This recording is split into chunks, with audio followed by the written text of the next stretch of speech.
Magandang gabi mga boss, mga kamping, mga kabunyog. Salamat po sa dumadagdag subscriber, no? Sige pa ko konti-konti, okay na yan. Naghahanap na, maabot pa.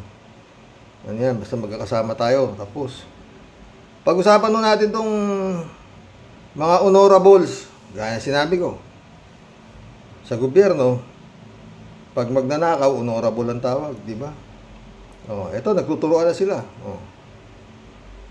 Sara Duterte accuses Romualdez of meddling in 2023 DepEd budget.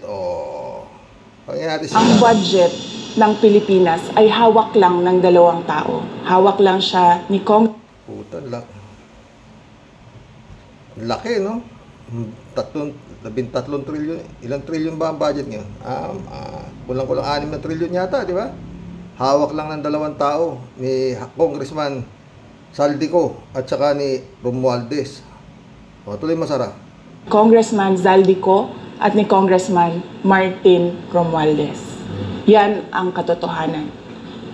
Halimbawa ko dito, medyo mahaba ito, kaya pagpasensyahan mo.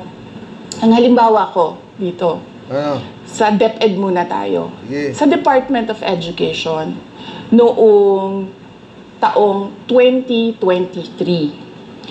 Tama na yan. Siguro napanood nyo na po yan, no?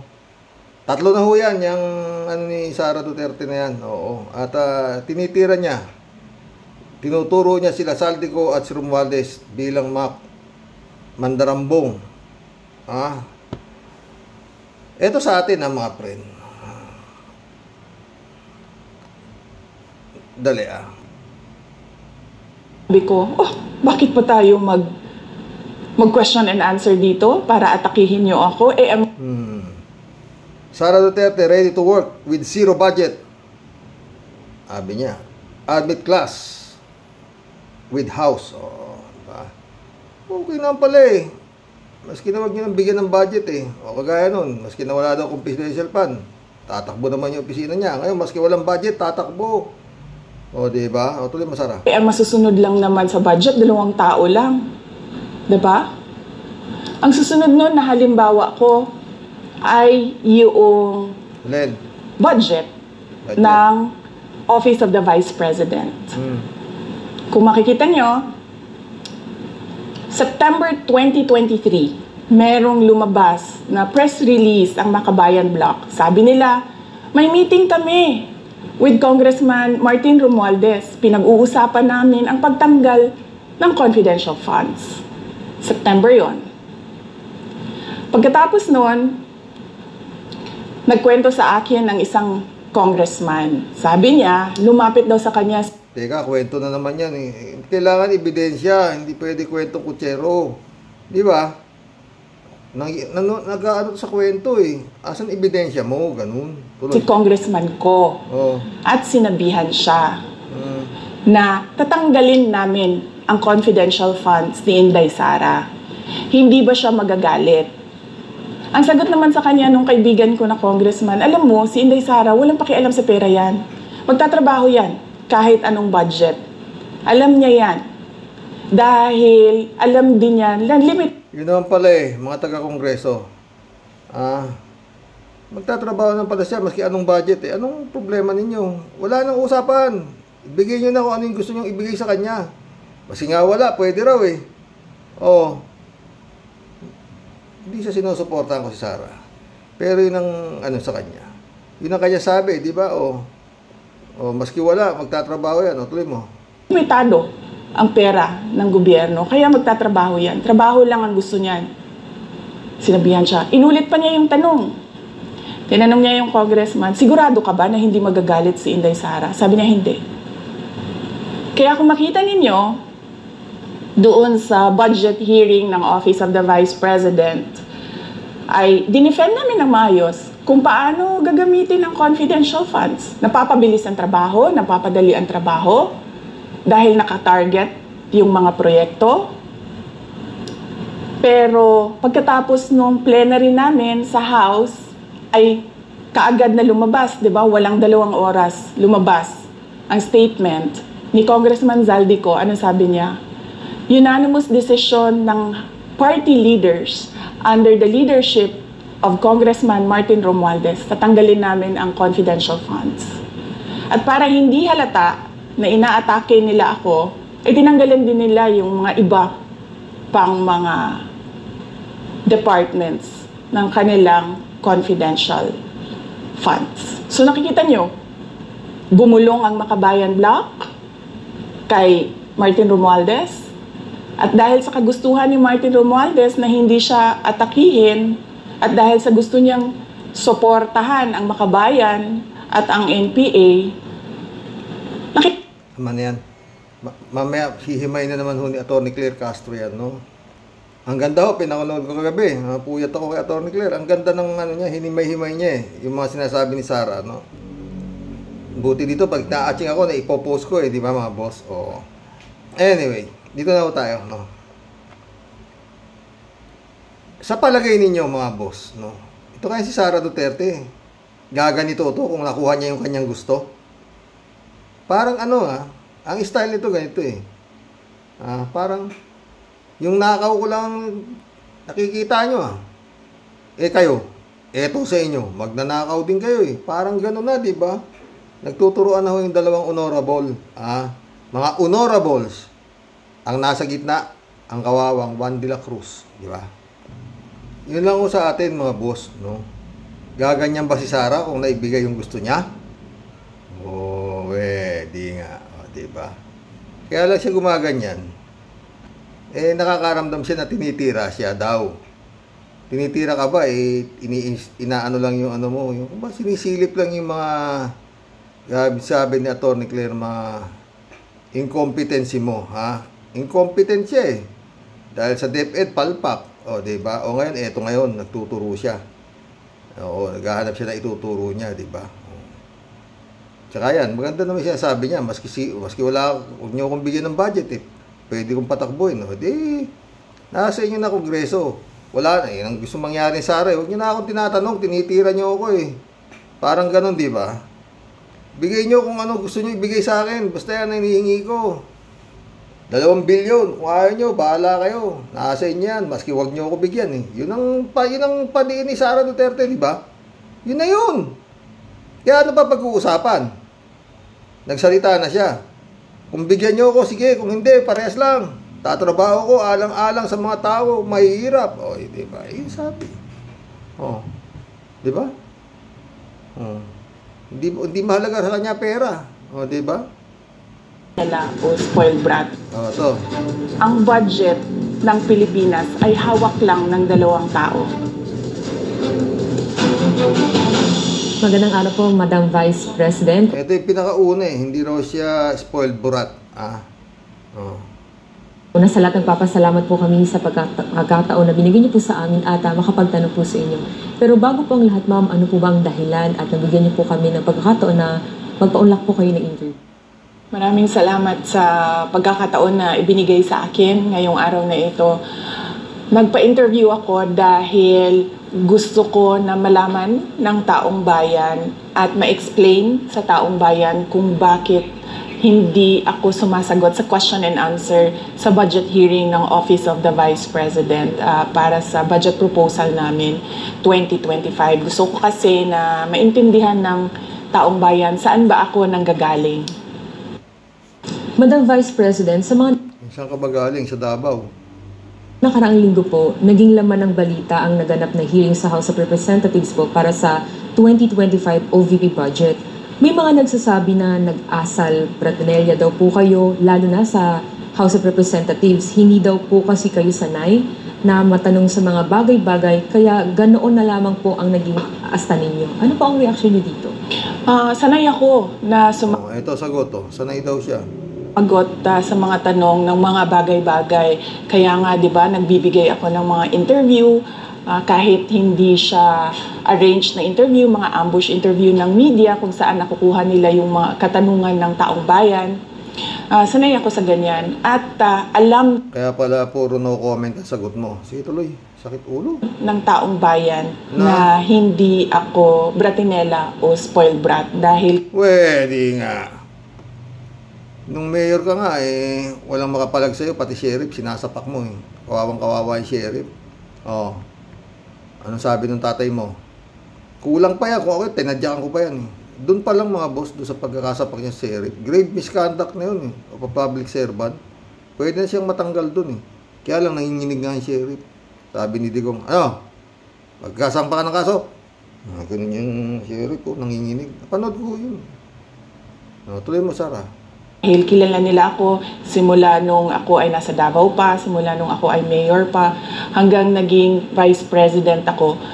Kilala ako ng taong bayan na hindi ko inaabuso ang aking power at ang aking authority sa ano? Kaya pala 125 million, 11 days mo lang nilanos. Hindi ka pa pala abusado noon, ano? Tuloy mo. lahat ng mga opisina na nahawakan ko. Testigo ko ang Alin? buong bayan na hindi ako isang spoiled brat. In fact, Naku.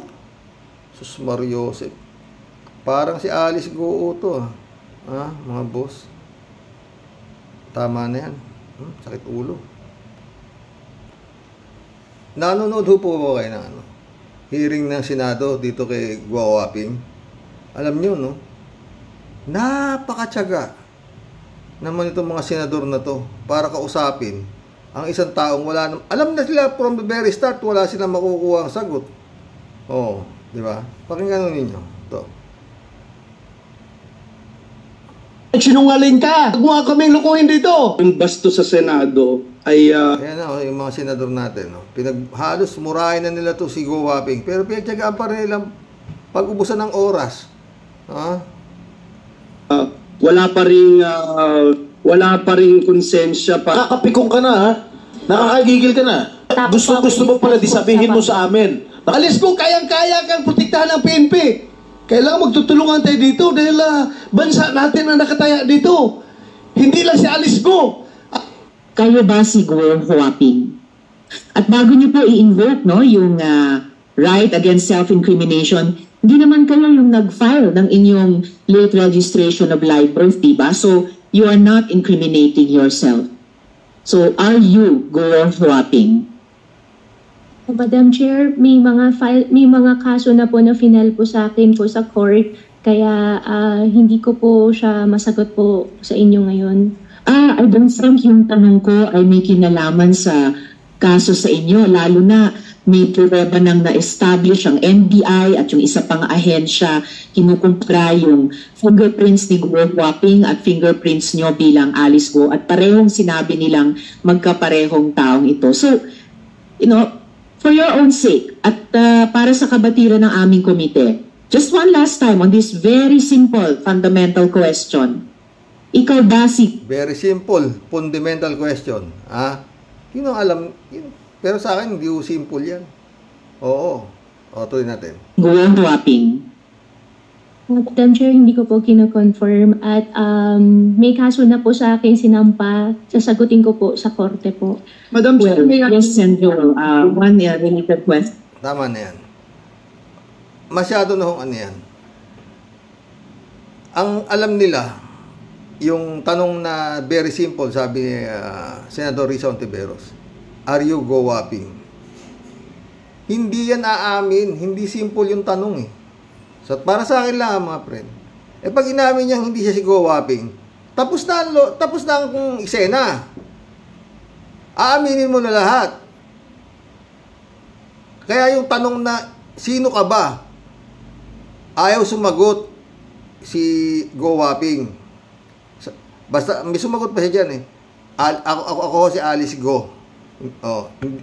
Talagang hindi niya sasagutin yan. Sabi nila, hindi raw ma-incriminate yung si Guo Waping. Bakit hindi? Pag sinagot niya, hindi siya si Guo Waping, tapos na ang boxing. Ganun lang kasimple. Ano sa palagay niya mga boss? Tama ba ako? Ganun lang kasimple.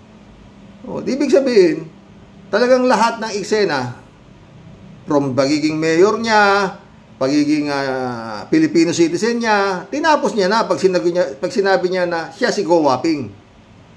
Di ba? Ganun lang kasimple. Magaling din si ano eh, si Senadora Risa Ontiveros eh. Pero, mas magaling tong magsinungaling. Oh, alam niya eh, na pag sinabi niyang, ikaw ba si Go Waping? Hindi ho, hindi ho, may file na naka-file na sa akin. Ang problema rito, hanggang ngayon, wala pang lumalabas kung meron ng fingerprint si Go Waping saka si Alice Go, pareho. Pero bakit hindi pa rin lumalabas yung birth certificate niya? Sana kinansila na, tinapos na. Maski doon sa NBI sa NBI, doon sa nung maghawak siya ng mugshot, nakalagay Alice Go, alias Go Waping. Mali. Kaya hanggang ngayon, tawag pa sa kanya Alice Go. Pero ito si Villanueva, tawag na sa kanya dyan, Go Waping na. Oo. Tsaka si Gatchalian, Go Waping na ang tawag sa kanya. O hindi na Alice Go. O diba? Doon lang hawak niya mugshot Alice Go.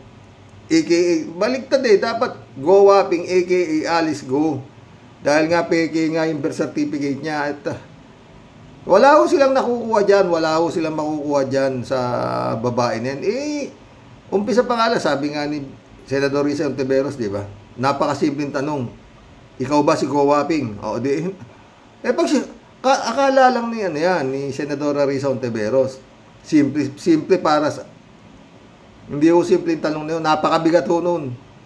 Pag sinabi niyang, oo, ako si Go Waping, tapos na ang boxing. Tanggal na siya sa talagang yung Filipino citizenship na halos yun, inamin na lahat niya. Pati yung Filipino passport niya, peke. Kasi siya si Go Waping di ba? Hindi naman nung mahirap isipin yan. Hindi kailangan na ikaw abogado para maunawaan mo yung tanong na yun. Kasi tinatanong ka na sino ka ba siya si Alice Go? Pinanganak ka ika sa China. Hindi po, pinanganak ako sa Tarlac.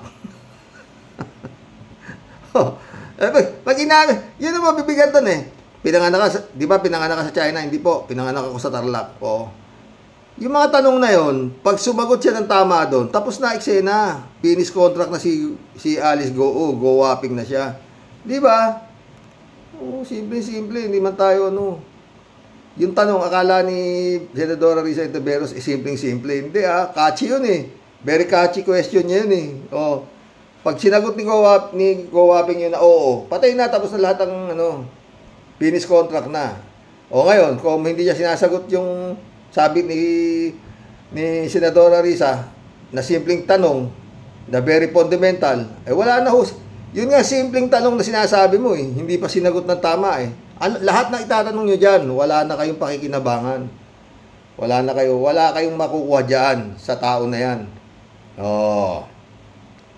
Tsaka hindi ho basta yan Front ho yan. Yung mga yan, front na sindikato. Tama si yung PAOK chief. Si Casio. Oo. Yung mga Go Waping na yan, yung mga Kasiliong na yan, mga dami. Bilyonaryo, 4 bilyon pera, 24 anyos. Sino? Nasa ospital pa raw si Cassandra Leong at bumaba raw yung sugar. Ano ba naman yan? Kadali-daling tumaas ng sugar. Kumain ka lang tataas na yan diabetic ang misis ko, kaya alam ko yan. Masyadong mabigat tong mga to. Papahinga 3 araw ngayon, hanggang ngayon nandun pa sa ospital. Bumaba lang yung sugar. Kadali-daling pataasin ang sugar. Ewan ko. Wala ko parang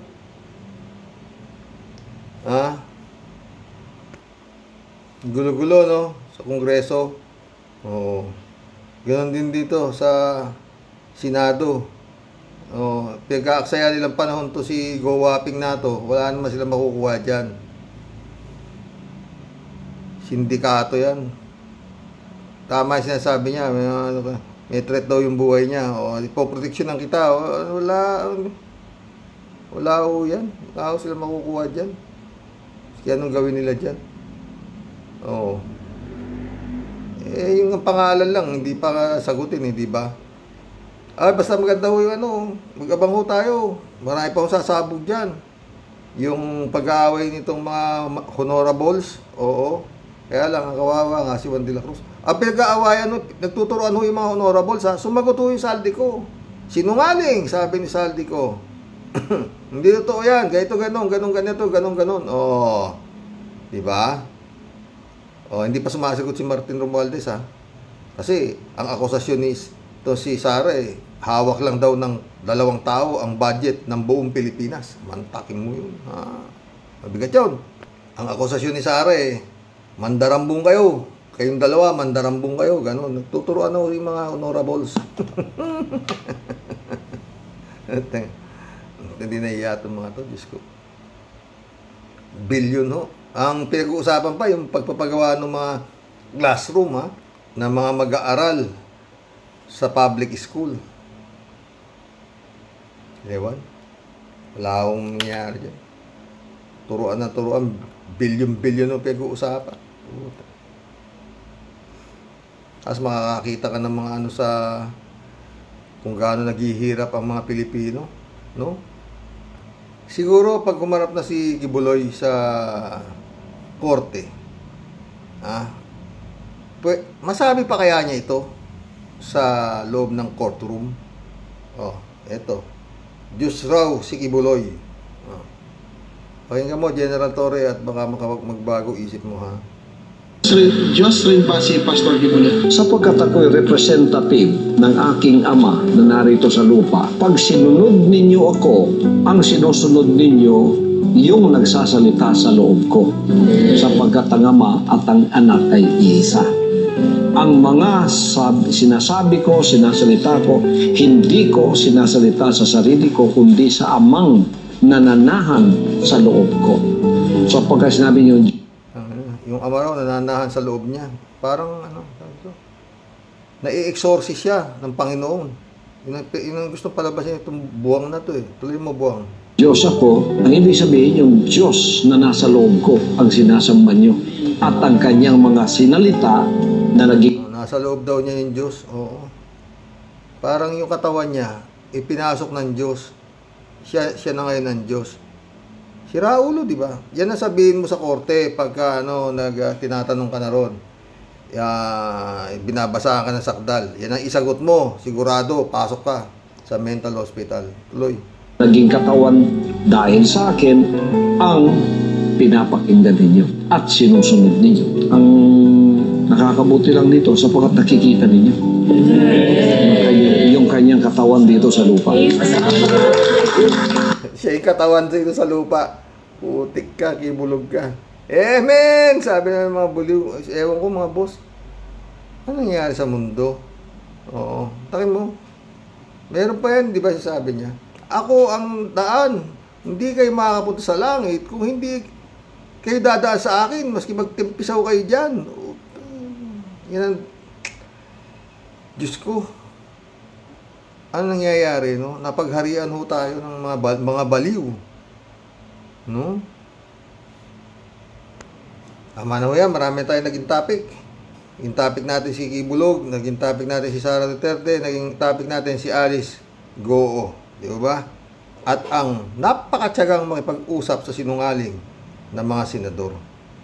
Ay? Shout out Jeff Ramos na. Gandang gabi po tayo, sabi niya. Richard Ramos, shout out. Walang house arrest. Ililipat na sa Quezon City Jail. Mukhang nabitin. Mananatili siya sa PNP custodial ha? Luz Tungol, welcome to the club. Natupad naman ang request. Sa Quezon City Jail nga lang ikukulong. AJ Reyes, shout out. Mabait pa rin si PBBM. Pero ang plano talaga dyan, itutumba sila lahat. Buti dumating ang C-130 kung na-delay ang dating, goodbye si Pacquiao. Kahit patayin yan, walang magagawa. May warrant of arrest yan. Sabihin lang na lumaban tapos na kaya hindi binigay sa PNP. Humingi ng tulong sa Meron. May pareho kaya sa Meron. May pareho kaya tinawagan si BBM. Mabait pa rin ang presidente. Pero ibibigay ka sa US. Tapusin lang dito. O, diba? Pwede. Tsaka yun nga. pwedeng nagkaroon ng negosasyon, naging tumawag si Turon. Ang gagawin ko, boss? Sumuko na kayo ha, tatapusin kayo dyan. Kita niyo anong magagawa niyo dyan. Handang itaktak ni 30 hektarya. Yung galaw ni General Torre, talagang ibabaliktad niya yung kingdom na yun. Makakita lang si Kibulog eh. O, di ba? Wala nang haharang eh. O, di ba? At yun ang order ni His Excellency. Huwag na kayong aalis dyan na hindi nyo dala si Kibulog. O, di ba? Sabi niya yan. O, di ba, kapon? Sa vlog ko.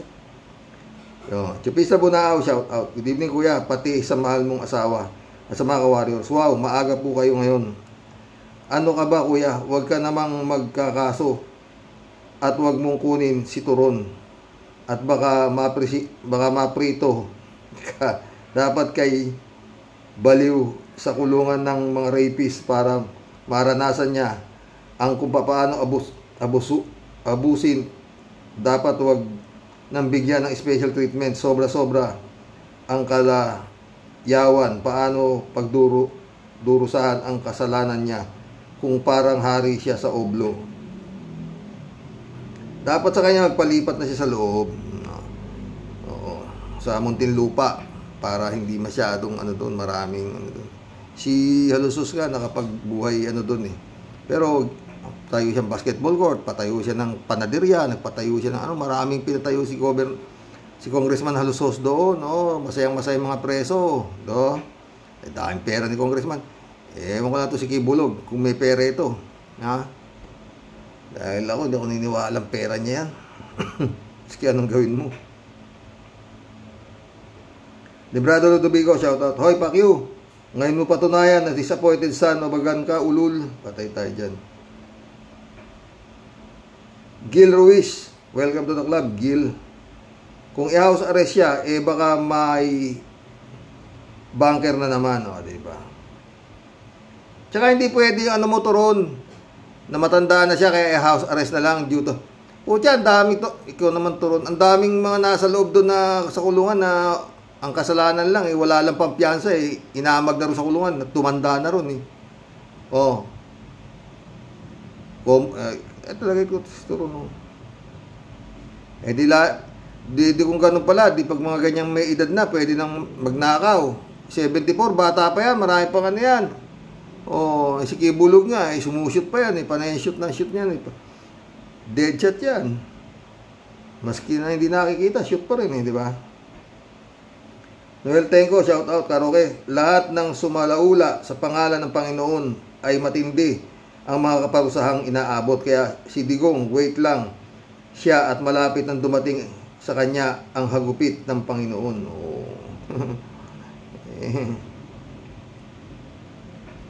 Jaime Catalan, shout out, Karoks. Si Kibuloy nga ba talaga yung pinakita ng DILG sa presscon? Parang hindi si Kibuloy yun. Maliban sa nakatakip ang muka, ay diretso pang maglakad yung pinakita. Si Kibuloy kasi ay kumakadyot-kadyot. Bakit nakita mo na ba? Itong Jaime na to, pag naglakad, lalo na pag naisip niya, pastoral niya, ang lakas kumadyot ng ulul. Ikaw, Jaime kay. Joe Kiano, shout out. Daldal mo Turon. Ibang meaning ko. Ibang meaning ng KOJC. Kingdom of Jail Community. Dapat si Turon isama kay Pacquiao sa Hoyo. Dapat nga, sana, diba? Ay, may Catalan ulit ito. Karoks, sana invite din si Kibuloy sa Senado o Kongreso, tapos tanungin kung appointed son nga siya. Yung malamang, pag sinabi niyang appointed son siya, barilin siya agad. Hintayin mabuhay after 3 days. Butis ka, Jaime ka. Pag hindi siya nabuhay, siya na ang may kasalanan sa pagkamatay niya. Sinungaling Jaime Joel Kiano ulit. Karoks, di ba sabi ng dalawang iklog na samahan nila si Digong pag inaresto, mag-practice na silang samahan nila si Pacquiao. Tama, Joel. Kimo, practice ka na habang nandito sa Pinas. Samahan mo na yan. Di ba, best friend mo naman yan si Kibulog Bakit? Mukhang di mo dinadalaw Kimo Federico Mandak, shout out. Balak pa lang ni Torion yung house arrest para kay Kibuloy, pero may order na yung korte sa Quezon City RTC na ikulong na sa Quezon City Jail sina Kibuloy. Pero hanggang ngayon nasa PNP Custodial Center pa rin sila. Ngayon pinalabas na rin sa selda yung mga mugshot nila, yung palang human rights daw ang humiling na huwag ipalabas ang mugshot at huwag alisin yung takip nila sa muka sa pagharap sa media. Di ko rin maintindihan kung minsan yung human rights na yan. Talaga, totoo yan. Marilo Pabianak, shout out ha. Good evening po tayo sa mga ka-warriors. Ang matindi po tayo, yung isang kahilingan ng fake pastor na ayaw makita si General Torre. Pambira talaga itong taong ito. Napakataas din ng pride niya. Na nang dahil kay General Torre, ayan, ngayon may pinagkalagyan siya. Sa dami ng ginawa niyang paggamit sa banal na Diyos nating lahat, naway magbukas ng isipan niya na nilikha lang siya ng Panginoon pero ginusto niyang lagpasan pa ang Diyos. Kaya binigyan siya ng nararapat na pagpalo na ang latay ay sa katauhan niya. Huwag naman sanang maging spoiled din siya sa pagtrato sa mga yan. Unfair sa maliit na mga Pilipino. God bless us po tayo at sa mga warriors. God bless Marilo Castro.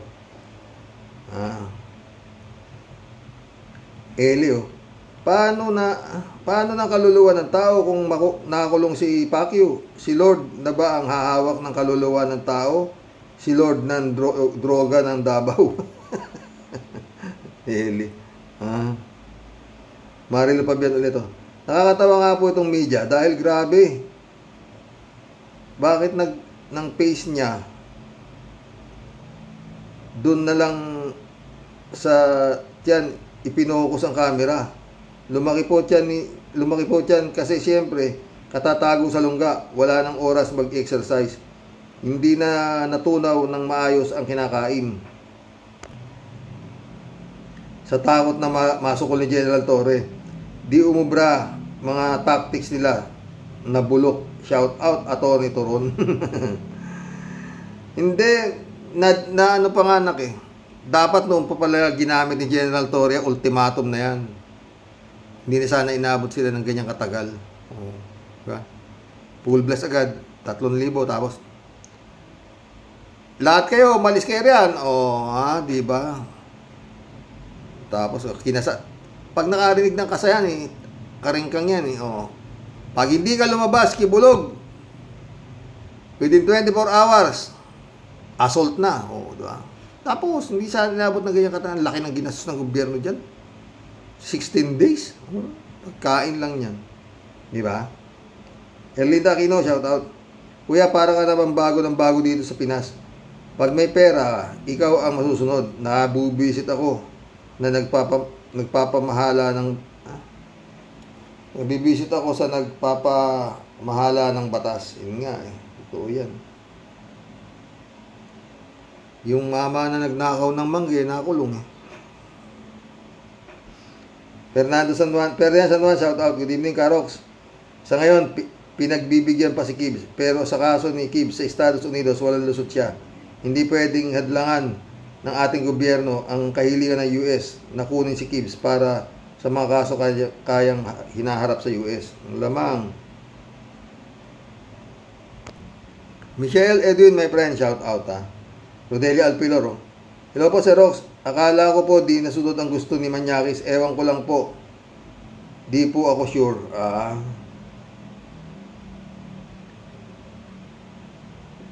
Libby Adelo, welcome to the club. Kasi po si Ben-Hur may vested interest dahil nga may ambisyon. Diba? Di ko yan boboto. Jack Romansanta, shout out. In a game of chess, Kibuloy is only a pawn of Digong Duterte. Now he owns the whole KOJC. Totoo yan. Alam mo Jack sa dami ng yaman na yan, may mga mansyon pa sa ibang bansa yan Si Kibulog. Dapat anuhin yan alamin kung kanino nakapangalan. Mantakin mo lahat yan. Si Duterte na, kay Duterte na. Siya ang administrador. Bakit? Ilan bang magkakapatid yan? Wala bang pwedeng humirit? Ay, nagtatanong lang mga boss ha. Oo. Pwede bang ganun-ganun lang yan? Para lang siyang nagbigay ng laruan kay Digong na ikaw na magpatakbo niyan? Oh, grabe yan. Oh, bilyon-bilyon mga mansyon yan sa iba-ibang lugar. Meron pa palang mansyon daw yan sa Sauyo, Novaliches. Oh. Ha? Asan yung mga kamag-anak niyan? May nabalitaan ka na ba na apelyidong Kibuloy na milyonaryo maliban dyan? Oh, nagtatanong lang. Oh, di ba? Si Manny Pacquiao. Oh. Dating mahirap. Pero ngayon, mga kapatid niya, magaganda ang mga bahay. Pinapakita. Binablog ni Jinky, ng asawa niya, pati yung bahay ni inanay ni Pacquiao. Oh. Pinapakita. Talagang yung mga Pacquiao na dating mahirap ay nagsiyaman. Oh, di ba? Eto si Kibulog. May nakita ka bang Kibuloy na mayaman? Na parientes niyan, nagtatanong lang. Oh, hindi nga nakapag-asawa yan eh. Yung ba ang kontrata? Hindi ka pwedeng mag-asawa at mag-anak? Basta diyan ka lang. Manloko ka na manloko. Nasa likod mo ako.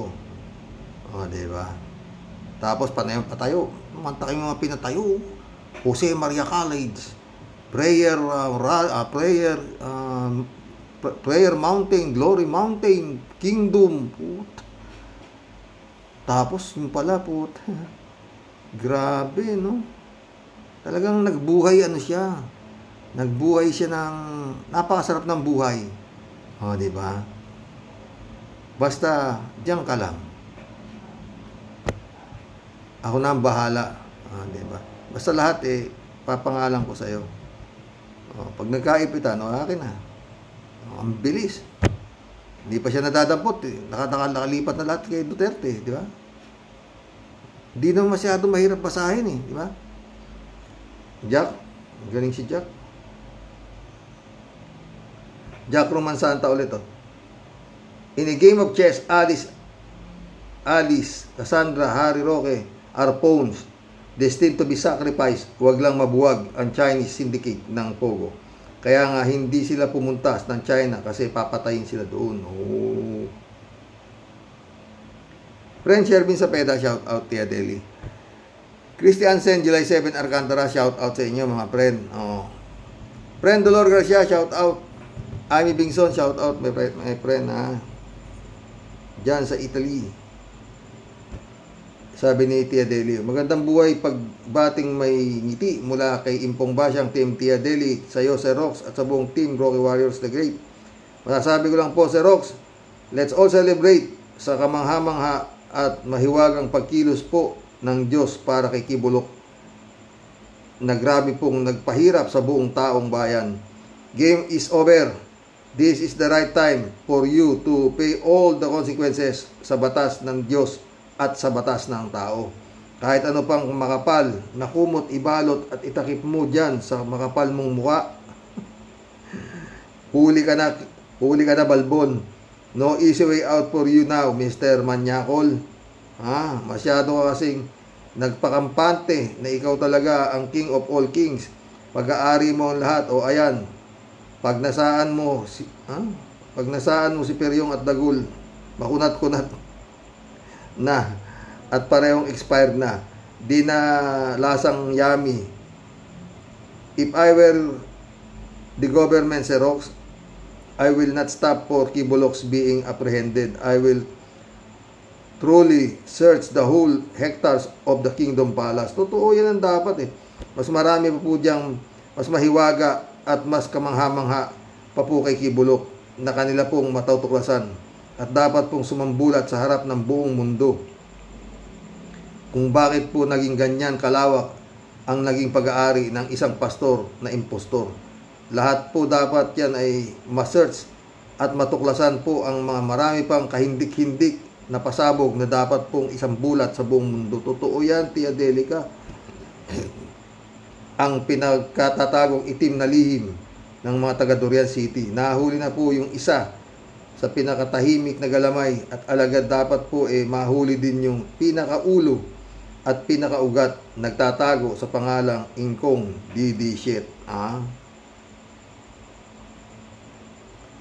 Al Ulalia, shout out Na-corner si Kibuloy kaya napilitang sumuko sa korap na gobyerno. Posibleng ang VIP treatment importante, nakakulong na siya.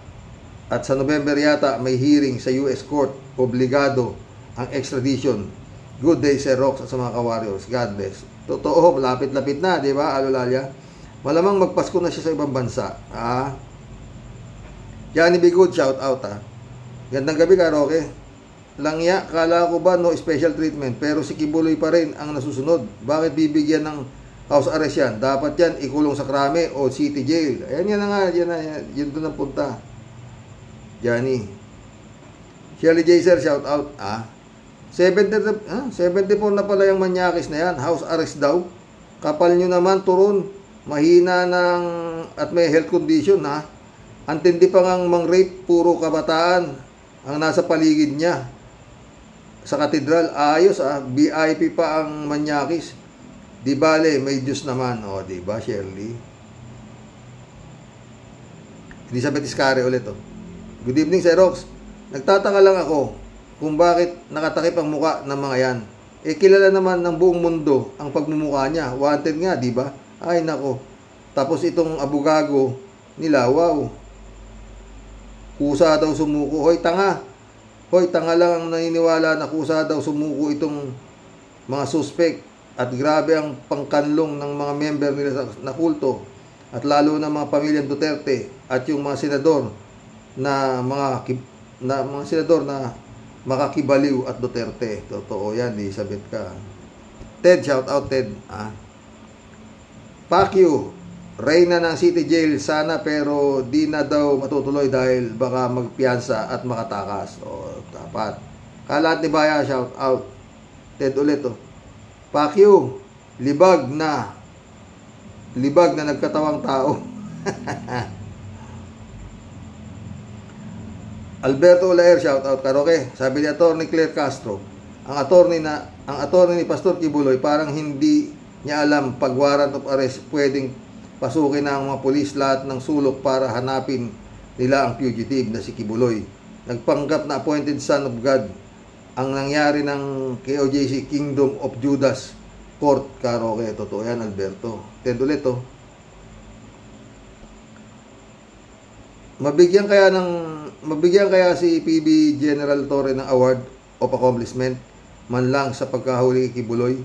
Sino kaya ang magiging bagong pastor? Pwede kayang buwagin ng gobyerno ang charge si Kibuloy kung gawin uli nito ang mga labag kagawain ng dating pastor? Dapat nga yan Ted diinan na ng gobyerno yan Dahil hintayin natin, malamang Sana imbestigahan ang lahat ng pag-aari ni Kibuloy at kung ang mga yan ay puro illegal, dapat kumpiskahin at ibalik sa mga taong bayan. Abangan kung magkakatotoo. Totoo yan, Ted. Yan nga, inaabangan ko din yan, friend. Leopoldo Bergonio, welcome to the club. Karoke, matalino talaga si Digong nyo. 10 million sa kanya mapupunta dahil sasabihin niya, pinasuko niya si Kibulog watching from Montreal, Canada. Pwede yan. Pwede sinasabi mo, Leopoldo.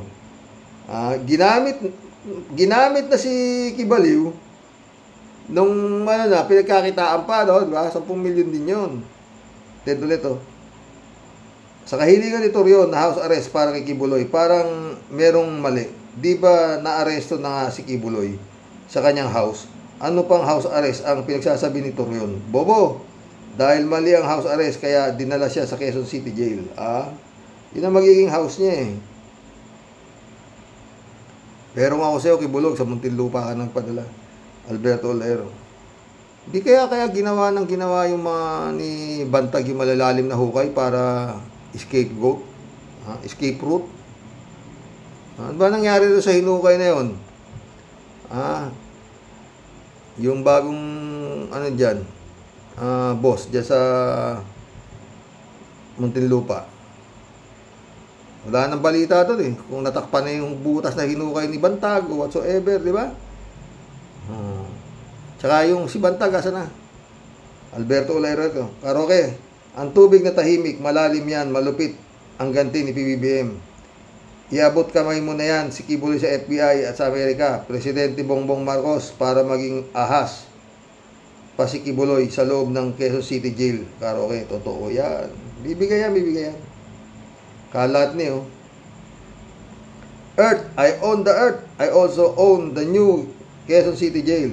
Malamang sa alamang, puro na naman brilyante ang doorknob ng new Quezon City Jail na ito. Ganun pa man, tuloy lang ang laban, paring Apollo. Kaya mo yan. Appointed son lang ang malakas. Patay tayo dyan. Kalat niyo. Shout out paring Roman Carino, long time no see. Wala yan. Ewan, anong ginagawa yan? Kalat niyo ulit. Good morning, Kasani. Banat lang, Kasani. Bombahin mo sila. Huwag kang umatras. God bless your family. God bless. Kalat ni 3JC po. Hello, Sir Rox. Meron na namang issue ang OBP nyo. Di umatin ng budget hearing. Bakit nga naman siya atin doon? Ayaw niyang makita ang mukha ni Franz Castro. Saka baka mag-beast mode na naman ang bruha. Ayun. To the rescue ang isang tagapagtanggol sa katauhan ni Marcoleta. Huwag na raw questionin ang budget ng BP. Ibigay na lang daw. At walang sabi-sabi. Kasi daw, BP daw siya. Yun nga. Yan ang pag-aabangan natin kung ano mangyayari dyan. 3JC ulit. Sir Rox, bali ba ang gustong sabihin ni Marcoleta, wag nang tanungin o usisain ng 125 million confidential fund kung saan ginastos. Basta, wag nang alamin. Wow, sinuswerte ang kampo ng kadiliman. Alam mo si Marcoleta 3JC walang kwenta sa kanya yung pagsasabi dahil di naman sa bulsa niya nang gagaling, di ba? Kung makablap siya, di baka ambunan pa siya. Tayo dyan. DJ ulit. Hi, Sir Rox. Itong mga Chinese spy na sina Kasiong, Alice Go, mga hindi nag-aral ng mga prestigious school like Ateneo, UP, San Beda at iba pa. Elementary lang daw tinapos ni Kasi. At si Alice, homeschool, pero walang diploma. Pero kuidaw ka, Sir Rox, mga bilyonaryo. Totoo nga, mga manggagago talaga mga. Ay, naku. DJ Shop ulit, nasa Quezon City dyan na si Kibbs. Alam mo, Sir Rox, ibigay natin ang mga balateros at KOJC fanatics yung ilusyon nilang nagbundok daw galing si Kibbs. Kulang silang lahat ng tulog at pagkain. Kaya hilong-hilong talilong mga yan. Nagdidelirio mga yan 2 linggo na at kalahati ka ba namang nasa init araw. Walang ligo-ligo. Kulang sa nutrient. Buti nga, ilusyon lang ang nararanasan nila. Di sila na dehydrate, 3JC ulit, Ay nako, Sir Rox, hayaan mo na yan si Turon, Turon, sa kanyang mga ilusyon. Hayaan mo siyang mag-motion ng kung ano-ano. He is defeated, kaya ganyan ang mga yan. Si Turon, sa palay ko, hindi kasing husay na abogado di Kapanilya. Na-pressure yang ipagtanggol si Kibbs kasi nga graduate siya dyan sa school ni Kibbs. Kita mo naman sa mga agreement niya kay Noli de Castro at kay Davila. Yaw lang, pero walang sense at walang substance. Totoo yan. PJ Soap ka. Wala talaga. PJ Soap ulit, Balik tayo sa kagulang-gulang na BPST, kagalang-galang daw. Ay, tiyak na tiyak. Kung magkakaroon ng impeachment, yan, mabutihing BP nyo. Kita mo naman ang mga botohan kung di na bubusisiin ang budget ng OBP. 3 votes for Marcoleta laban sa 45 congressman na di pabor sa motion ni Marcoleta. Nakatikim din si Marcoleta kay Congresswoman Luis Castro de Batangas. Sir Rox, sana magka one-on-one si Turion at si Atty. Luis. Kau naman! Hindi papatulan ni Atty. Luisa yan, si Turon. Oo. Si Haring Roque nga, di ubra kay.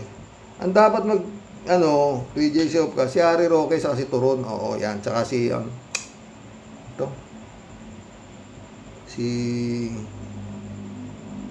Ito, yung isa, yung Si mataba, kalimutan ko, attorney, si attorney. Oo. DJ Show pala ito. Si Rox, next na sana si Diggs, baka nasa tabi-tabi lang ICC dyan. Nakutyak, nakibs, 2.0 itong magaganap na aresto kay Diggs. Totoo yan. Totoo sinabi ni Ka Enzo, ang political career ng mga Duterte nasa kanal. Tingnan mo nga naman si Rox. Haring Roque, mamimiligong makakulong din dahil sa Pogo. Alice Go, Kasi Ong, nakakulong, Kibs, and his Alipores kulong. Sara, malamang sa alamang, ma-impeach, palagay ko. Di aabutin ng 1 billion ang budget niyan. Walang panggasto sa 2025 ang OBP. Dahil niya makukuha ang 2 billion budget na gusto niya. Maraming pera yan, 3J Job ka. Sabi nga niya, maski walang budget patatakbuhin daw niya OBP, alang-alang sa mga mahihirap. Nakita mo. Malamang din si Baste, di manalo sa susunod, titiyakin niya ng kalaban. The administration is going to destroy the power of Dutch sa Davao. And last but not the least, si Kibs Bato Bongo, malamang magbiyahe papuntang Dahig. Totoo yan. DJ Shop ka. 3J Shop ulit. Alam mo, Sir Rox, galit na yung si Diggs. Kasi ang laki-laki ng accomplishment ni BBM. Mabang si BBM. Love na love siya ng madlang people. Supportan taka BBM ang madlang people. Si Diggs, ayun, nagmumukmuk, nag-i-strategize kung ano ang next move niya. Totoo. Kimo, puntahan mo naman si Diggs sa Davao. Patawanin mo naman kasi nagmumukmuk. Saka ihanda mo na rin ang luggage mo kasi sasamahan mo siya sa Dahig. Diba? Ang saya-saya, diba? Totoo yan. 3J Shop ka, ha? 3J Shop ulit, Tawa-tawa, Si Rox, asan si Maharluka, Haring Roque, nasigaw ng bangag-bangag, si Bangag, ang nagpadama sa inyong puon na si Kibs. And next na si Diggs. Alam mo, si Rox, oy, 3J Shop ka, nagsampa ng kaso, sinampahan ng kaso sila ni Digunggong, sinampahan sila, yung mga pulis, sinampahan, patong-patong kaso, sinampa. Oo. May malicious mischief, kung marami, nagkaso si Duterte, oo. Tingnan natin kung may magkakaroon ng probable cause, ha? Hindi natin makikita. Pag nagkaroon ng probable cause yung kaso sinampa ni Duterte, tablahan na yan. Siguro sumasakit ang ulo nung kung sa Department of Justice sinampa yan o sa Ombudsman, sasakit ulo. Paano nila pahihindihan yung nag-appoint sa kanila? Patay tayo dyan. Alam mo, Sir Rox, nahimik si BBM. Sinabi na nga niya na hindi niya makikialam kung mga kalokohan ni Diggs during his terms. Di kayo pinapatulan sa mga patutsada nila Baste, Pulong at Diggs, mga banateros nila sa Sokmeds.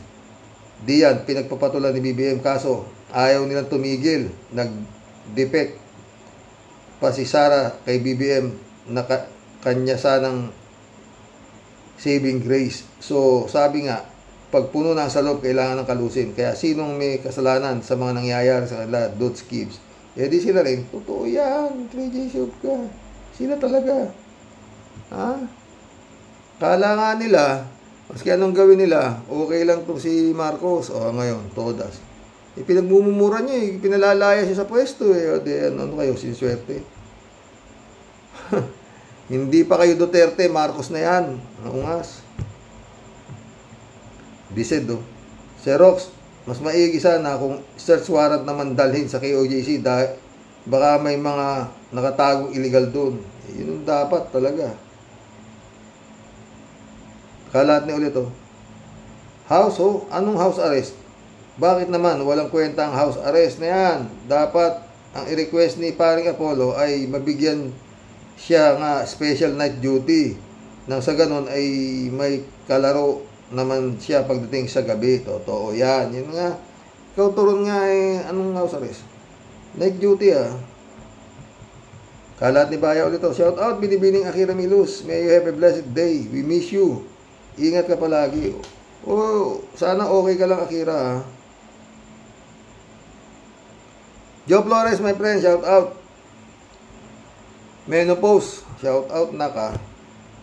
Noli Estrella, welcome to the club, Noli. Wag mo din kalimutan si former Congressman Mark Jimenez Carox, malaking tao, napakayaman at influential politician during Erap's time pero na-extradite sa Amerika. Oo, natatandaan ko yun, Noli. Reynaldo Gonzalez, shout out. Hanggat andito, Kibuloy, manggugulo lang mga KOJC na yan. Tiyak, ipapadala na yan sa FBI. Inaantay lang extradition request ng matahimik na Davao. Dapat. Reynaldo Gonzalez ulit to. May isa pang kahilingan si Kibuloy. Gusto daw may jacuzzi kulong. Yan. Akala na kasi night duty kasi jacuzzi na lang daw. Ha? Ala na kasing night duty kasi jacuzzi na lang daw siya. Jacuzzi ha. Anita Japon, shout out ha. Good evening Sir Roy and to your loving wife at sa lahat ng aming mga sumusubaybay sa masayang programa mo po. Nakakaaliw, ngunit kung anong topic na tatalakayin mo po ay nakakabaliw kasi ibaliw ang headline. Patay tayo dyan. Anita ulit oh. Lilipat nga sa maruming kulungan. Nakita ko kanina ang itsura, walang aircon, mainit, napakapangit ng kulungan. Lola. Anita ulit oh. Ano daw, matanda na si Kibaliw, nasa 70 years old pa lang, mahilig pa sa bibingka ng bata. Walang pakiyan, edad mo, gago. Gago ka, Kibaliw. Magdusa ka ngayon. Magsayaw ka ng bumtarat-tarat dyan sa kulungan. Ihanda mo na ang puwit mo. Magiging butanding ka na dyan sa kulungan. Mabubuti. Mabuti nga sa iyo. Tayo tayo dyan. Mission accomplished mga boss. Hanggang bukas po muli. God bless. Ingat po. Ilang araw na lang. Oktubre na naman. Ay nako, ang bilis po ng panahon ng mga friend. Hanggang ngayon, wala pa nangyayari. Sa kaso, hindi pa sumusuko ang buwisit na kapatid ng asawa ko. Magandang gabi po mga boss. Dasal.